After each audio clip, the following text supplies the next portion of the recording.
Hello everybody and welcome to the Sovereign Village Project. Well, there is a new scary boogeyman out there for farmers. Rabbit hemorrhagic disease virus type 2, or RHDV2, is the latest propaganda coming out of the Tennessee Department of Ag. I mean, it's coming out of all of those crony departments basically, but essentially there's this big new scary disease that's going around, and what you need to do is start socially distancing your rabbits, and of course take the handy vaccine, which of course is already being promoted and disseminated, and allow them to track your flocks and then eventually cull them.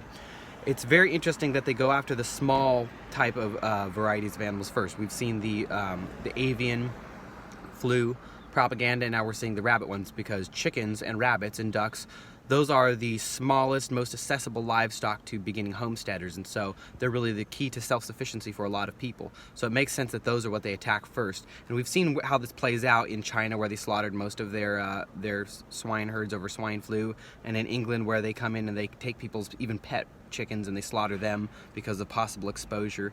And we actually see this in livestock too, where they start the different fish and game departments start pushing out propaganda about all of the diseases that deer are spreading. I just saw an ad for deer spreading tuberculosis, and then there's of course Lyme disease and chronic wasting disease. There's no end of diseases for you to be terrified at, and of course the answer is to track everything. Track the livestock, make sure they see when you've killed or when you haven't killed a deer. You have to track, you have to comply, you have to eventually not be allowed to take part in hunting or raising of animals. Clearly, this is just all a part of the very openly stated agenda in things like Agenda 2030 coming out of the United Nations, which is policy that your leaders do subscribe to. Many politicians in municipalities, states, and at the federal level, they subscribe to these agendas. They go, they get training, they have meetings, they go to international conferences, and they believe this, and they believe in the agenda to push people out of rural areas and into cities like this.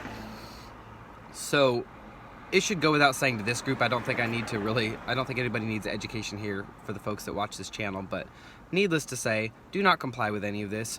Do not give them the time of day. Do not allow bureaucrats onto your land, ever. Do not allow government people onto your land. That is a recipe for disaster. And realize that a healthy flock does not need to fear disease. On my farm, viruses are welcome.